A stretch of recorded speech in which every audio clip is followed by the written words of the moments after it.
I don't get a chance to do this quite as often as I like, but this G8, well, first of all, this G8 is in probably the best condition of any one I've ever seen before. It's got right at 60,000 miles, and it's all stock other than an air intake. So now that it's got some baseline runs done as is, gonna throw it on the lift, do a header install, exhaust install, put it back on the dyno, and start messing with the tune a little bit. So it'll give us a chance to see what it's actually going to pick up.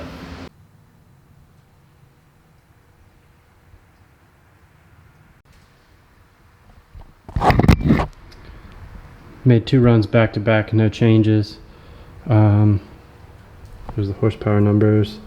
Torque looks like it's 343, 347 between the 2 runs.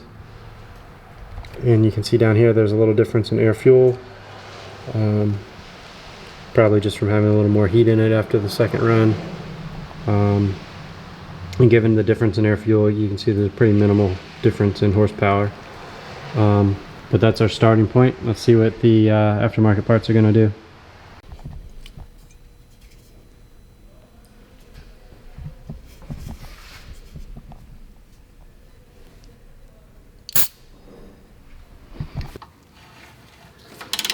This thing's in such good shape. It's so unmolested. I feel bad doing this to it. It's nice and quiet right now. Oh well, should be a little more fun now that I have all this stuff on there.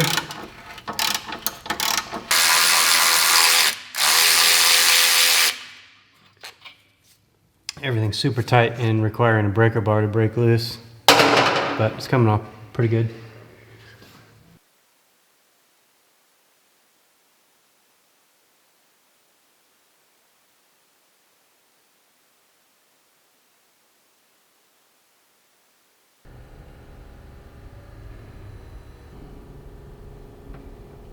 These are about ready to come out.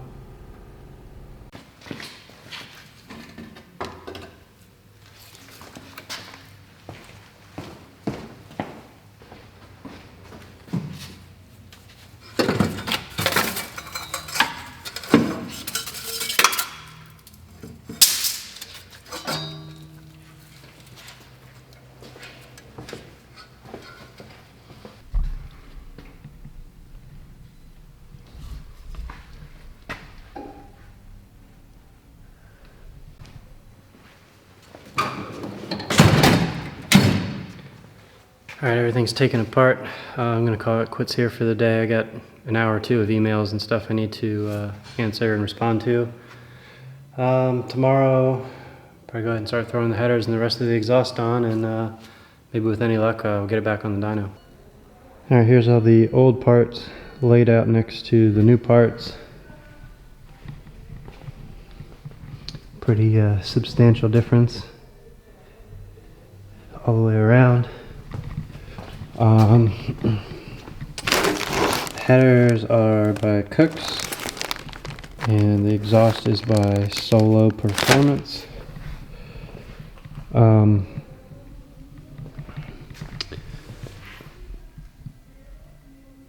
Headers are pretty nice for what they are.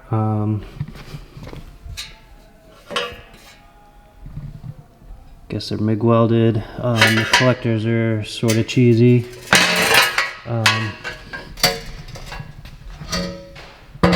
Can't really see in there, but see if I can find a light. It's hard to tell if that's MIG welded or just really bad TIG welding. Inside it's kind of hard to see with the camera, but there's a type of collector you weld a cone into. There's some pretty big gaps. All in all, it's good enough for what it is. What I'm not a huge fan of is the way they did the O2 sensors. It's like they just blasted a hole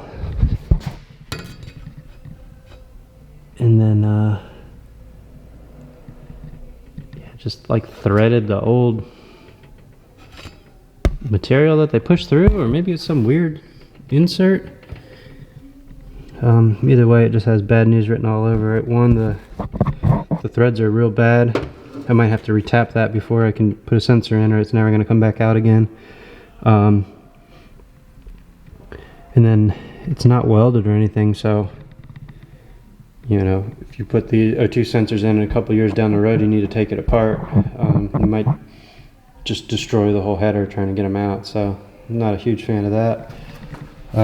Inside of these ports look nice, and the headers all, the runners all the way from the collector to the head flange are all one piece.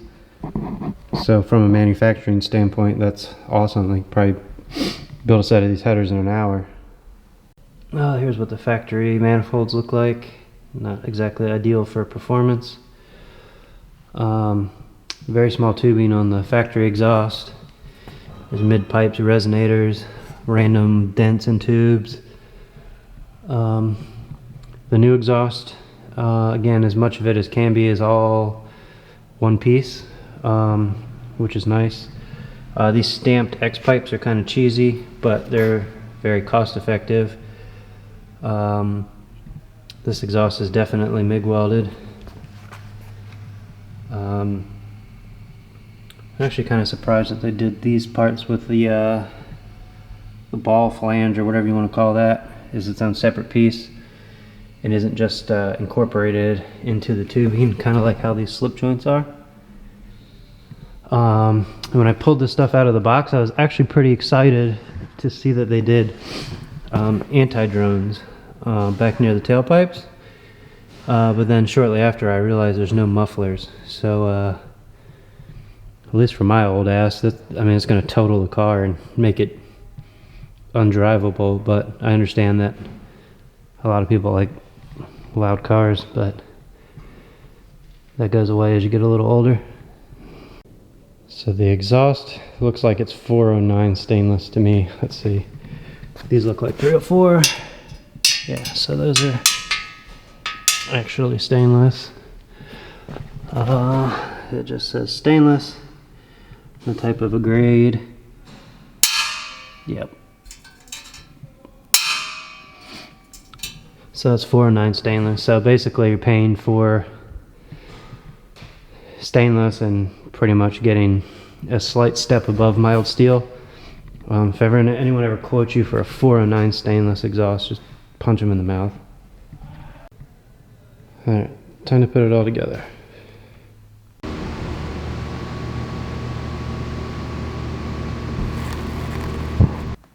So I thought the threads might be a little nasty,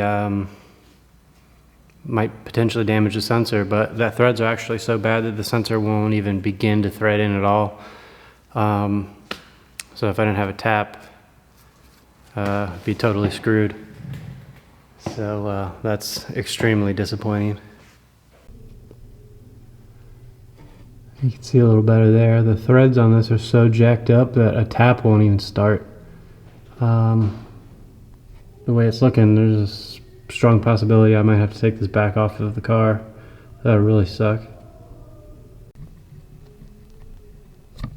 It's taken a lot of creativity to get the tap to start. Some different files and all kinds of tools and whatnot. The tap's finally started.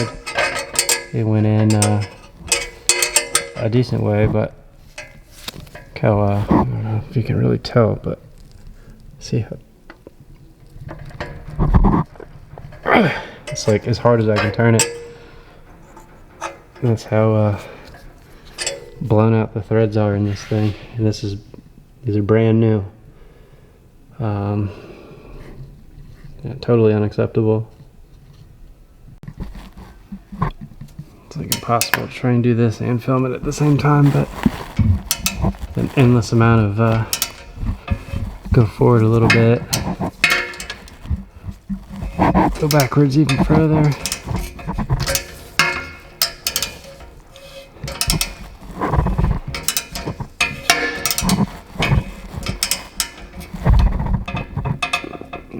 So you get to that point and it stops again, then you got to do that back and forth. So I'll be back in about 3 months. I've had this tap in and out and in and out and tighten and loosen and tighten and loosen, and I almost gave up, and I put it back in one last time, and I think I'm finally past all of the nonsense.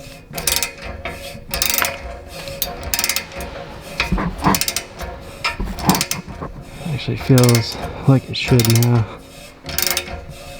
So we'll pull this back out, and then rather than potentially damaging a sensor, I'll try and thread a O2 sensor plug in it, see what happens.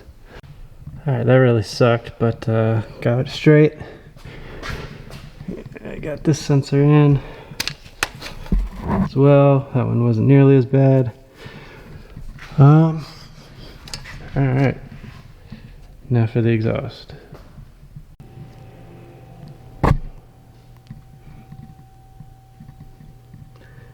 I put that into the does not fit category.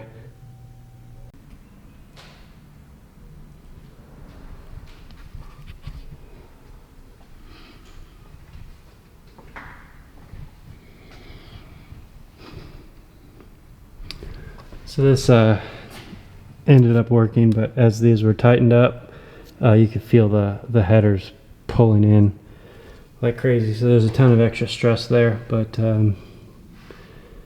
I've seen worse. What's really ironic is how much better all of the exhaust stuff typically fits for the import cars versus the domestic cars.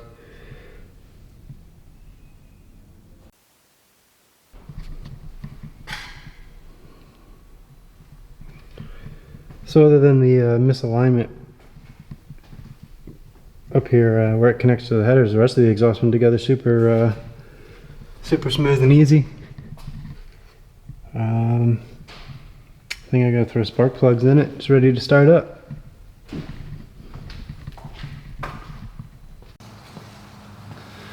Let's see how obnoxiously loud this thing's gonna be.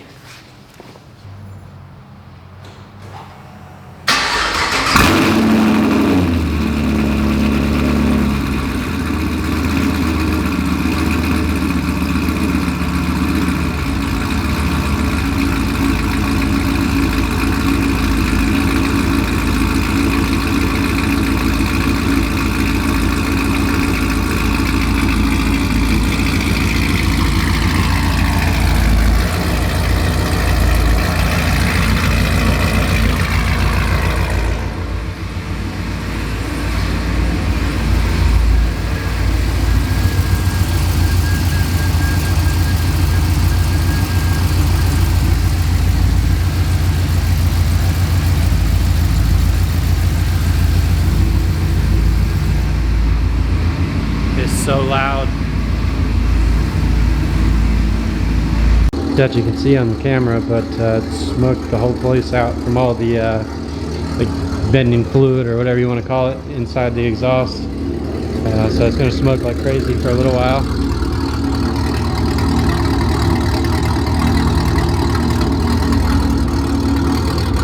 Sounds pretty good though. A little too loud for me, but sounds good. Alright, back on the dyno. I haven't even downloaded the calibration file from the ECU yet, so this will just be a swap a couple parts, make some runs before and after, and see what happens. Alright, it's all set up, just letting it warm up a little bit, and I'll go ahead and make a couple runs. Alright, let's see if all this is working.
Alright, so the blue run here is the last run without all of the parts. The red is the one that just filmed the screen of, and then the yellow is the one before. I'm just going to erase the red line. You can see I just rolled into the throttle real slow for some reason, which you can see. I guess I got drunk and forgot what I was doing or something, but so let's eliminate that.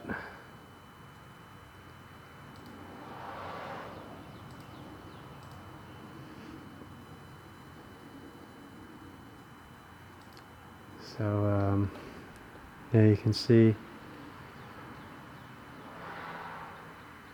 pretty much picked up power everywhere. Yeah, so 26 horsepower, 27 foot-pounds of torque, so 33 horsepower, 40 horsepower up top. So yeah, the header and exhaust is definitely no joke. If you look at the bottom, you can see the air fuel, which surprisingly was like deadly similar between the two. And then being on a hub dyno, there's no variation in straps or if the car's straight or any of that. The fan was on the same, so this is about as accurate of a test as we can do. Weather similar. Yeah, so money well spent. Alright, let's try and play with the tune a little bit and see if we can't pick up a couple more horsepower. I don't have huge expectations since it's basically stock other than a couple bolt-on parts, but let's see what happens.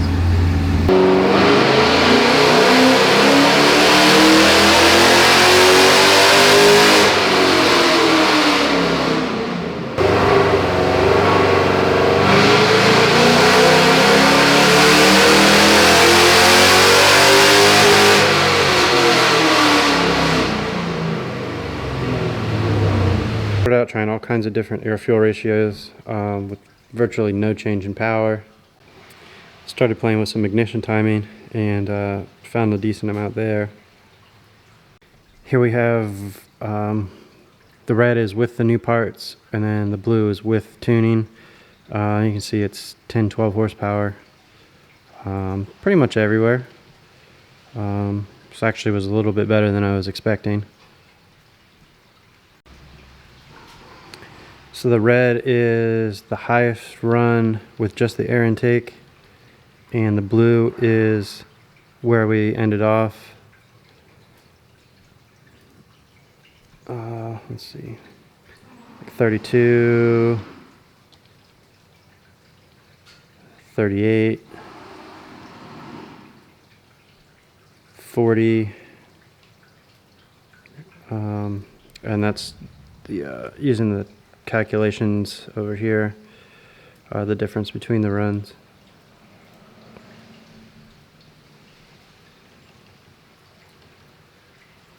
Torque gains were very similar.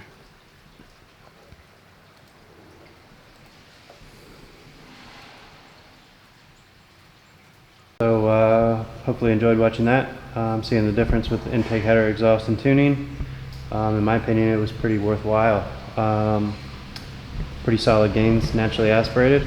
I'm not sure what the future plans are with the car, but considering it still has temporary tags on it and I've already gone this far, I can only imagine a cam and some other things are next. So see you next time.